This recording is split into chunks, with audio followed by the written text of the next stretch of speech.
What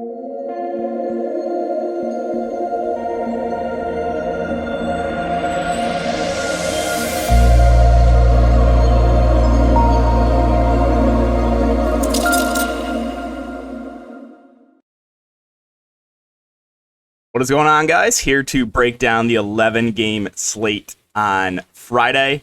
Coming to you from Puerto Vallarta, Mexico here. Got a nice view for you guys in the background. But yeah, before we get in the video, if you guys are new, my name is DK. I make content for Draftkings for NFL, NBA, as well as for Prize Picks. Prize Picks, they're the sponsor of the video. You can use the code DKDFS for a 100% match up to $100. If you're not familiar with Prize Picks, it is a player prop site. Rebuild 2, 3, 4, 5, up to 6 player prop can win up to 10x your money. So give it a try. Again, free $100 if you do use that code and deposit $100. And if you guys are looking for premium content, you can check out my Patreon link down below. I offer a lot of different packages, a player pool, live streams, if-then statements, Discord access, a lot of stuff. You can check it out. That's also linked down below. Well, let's just get right into the video, guys. So Washington, Charlotte is the first game here. On the Washington side, Porzingis is 8-7. He has been playing out of his mind recently, and the minutes have ticked way up for him. He played 38 minutes last game there against Brooklyn, only 31 here against Minnesota, but that game was a massive blowout. So like earlier in the season, Porzingis was only playing like 30 to 32 minutes. If he's going to continue to play like 35 plus minutes, I still think he's playable at this price point. And we want to target bigs against Charlotte, so I still have some interest in Porzingis. Beal, Kuzma, I think are more secondary plays. The minutes on Denny Advia have ticked down after he was consistently playing mid-30s minutes. The rest, I don't know if there's anything that really stands out here. Monte Morris probably plays mid-20s minutes. The minutes on Barton have kind of been all over the place. So mainly Porzingis and then secondary options in Beal and Kuzma. On the Charlotte side, no LaMelo, no Hayward, no Dennis Smith Jr., no Cody Martin. I think, Rozier, Oubre, these guys are going to lead the offense. Rozier hasn't had a big game in a while, but the usage is there and the minutes are there. So I like him. Also like he has shooting guard, small forward eligibility. It's easy to get him in your lineup. Kelly Oubre should be the number 2 in offense. Those two guys both look good. I'm fine with the front court in Washington and Plumlee. Again, the minutes have ticked up on both of those guys. I would expect that McDaniel starts here at 4.8K. I think he's a fair value play. And then off the bench, I mean, if you wanted to target someone off the bench, it would probably be either Maladon or Nick Richards. Richards playing the backup 5, Maladon playing the backup point. All right, Miami, tough to talk about right now. Once again, they're just listing everyone as questionable. Assuming similar guys that played last game, I mean, it's probably going to be Bam and Hero that I like the best. But we have, again, Jimmy Butler might be back. He's been out for a while. So Miami, it's really hard to say with what I want to do right now. It's annoying they just list everyone on the injury report. Boston, I mean, an absolutely insane game for Tatum. Tatum's been playing out of his mind this year. Definitely an MVP candidate. I don't really want to chase last game. I know we went for 76 in the same matchup, but I'll let others go that route. I'm probably not going to go that way. Well, actually, I can't because I actually can't play the next few days. But for you guys, I would say I probably wouldn't go back to Tatum. The rest are kind of just secondary plays there for Boston, Orlando, and Cleveland. So we're still waiting on the status of Mo Bamba. If he's out, last game they did start Bol at the 5, but only played 27 minutes. Of course, Mo Wagner. I play him 2 slates ago at no ownership, 5 minutes. Next night, 26 minutes and a triple-double. It's like, it's just, come on. You can't do that to me. But yeah, I think Banchero, Bull, Franz are all fine. I mean, the guards were limited, so I'm not really interested in Cole and Markelle Fultz unless we hear otherwise. So relatively uninteresting team in Orlando. On the Cleveland side, no Jared Allen. Kevin Love is doubtful, so don't expect him to play. You should continue to get Evan Mobley starting at the 5, and he's been playing very well. I mean, he played great against Joel Embiid. I think Mobley probably my favorite play. Garland and Mitchell, the price have come down on both. I think Donovan Mitchell 8.4 feels too cheap. I know, it's been a little bit quiet of late, but like he should be like a 9K player. So I like the price point of Mitchell. I like Mobley. If you want to go to like LeVert off the bench, I guess. Dean Wade's going to start and play big minutes, but it's Dean Wade. Like he's probably going to give you 15 to 20 fancy points. Let's move on to Denver and Atlanta. So Denver, still no Michael Porter Jr. Jamal Murray, probable. I think the main guys look pretty good here. Jokic, Murray, Gordon. Bruce Brown should continue to start with no Michael Porter Jr. Bones Highland's back, so that takes Ish Smith out of play for me, and Bones Highland himself feels a bit pricey. So mainly just looking to the main guys for Denver. On the Atlanta side, this is where we can get some value. So Collins out, Hunter out, Bogdanovich is questionable, and now Capella's questionable. So if both Capella and Bogdanovich don't play, this team's going to be extremely shorthanded. I mean, Murray and Young are going to do everything offensively, but then you're probably going to get, well, you will get, if Capella's out, you'll get Okongwu in the starting lineup. He would look for like a great value. You saw pretty big minutes for guys like AJ Griffin and Jarrett Culver last game. Those guys, I think, would be pretty good value plays. You even saw Trent Forrest, Vit Krejci get some minutes. You got Holiday Mark. Like, this is a team that would be very shorthanded, and depending on who ends up playing, who's out, could be a lot of value here. So, got to keep an eye on the stats of Capella and Bogdanovich, but definitely a team we can get some salary relief. Lakers and Bucks. So LeBron, AD, both probable. Lonnie Walker, Dennis Schroeder, Troy Brown. These guys, I believe, are all questionable. It was Lonnie and Troy Brown that got the Troy Brown's probable, but Lonnie and Troy Brown got the surprise scratch last game. I mean, if Lonnie and Schroeder are both out, then we can look to guys like Reeves for value, Pat Bev, Troy Brown, all should get a minutes bump. You probably get a decent minutes for a guy like Kendrick Nunn as well. If all these guys are in, there's nothing that really stands out for the Lakers. Outside Anthony Davis, probably my favorite option.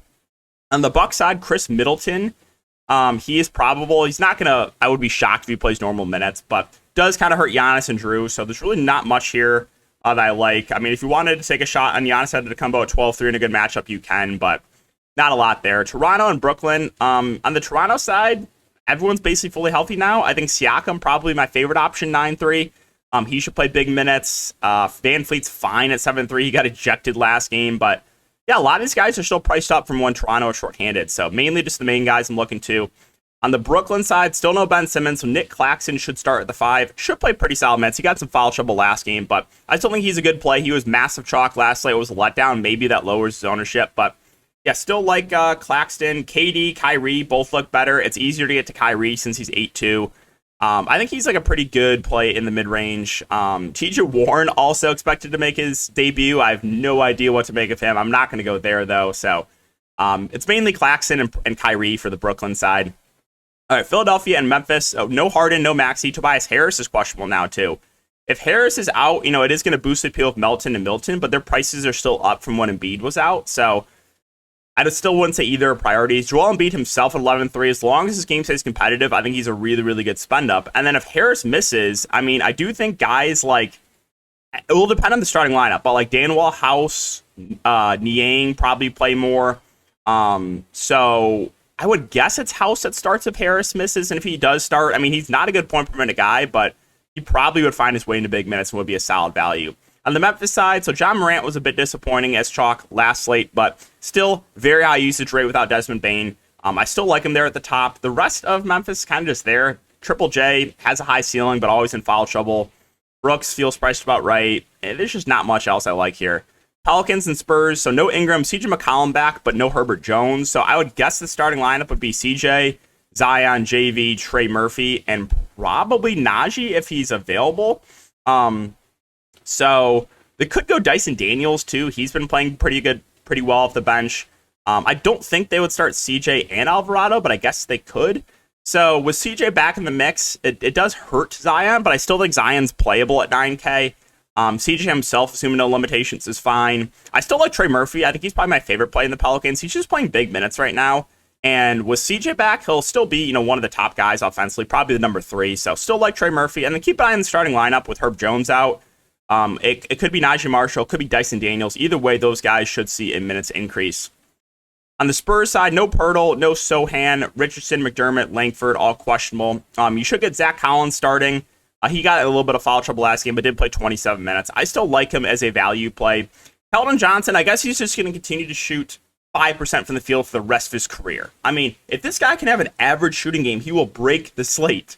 So I still like him at this price point. One of these days, he's going to have a good shooting game. Vassell and Trey Jones, also solid plays. The minutes have been ticking up on Trey Jones. I think he's a pretty good option there. Keita Bates-Diop got the start last game for no Sohan. Played 28 minutes, was a bit disappointing. But if he starts again, I think he's a good value play. And then keep an eye on those questionable pieces for the Spurs. Pacers and Jazz. Big news here is Halliburton is questionable. If he misses, it's just going to open up a lot of usage.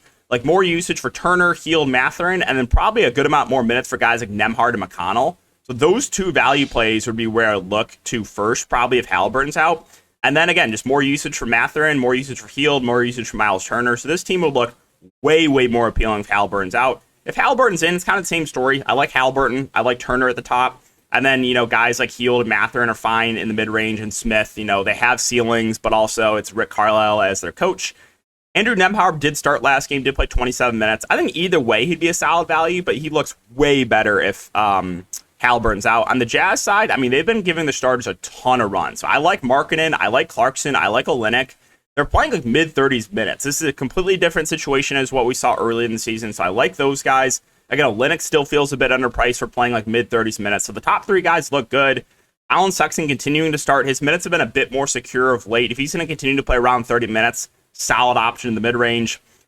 The minutes have ticked down on Vanderbilt, so not as interested in him. Malik Beasley's been playing around 30 minutes off the bench, besides last game where he shot awful, but normally, if he's having a decent shooting game, he will get extended.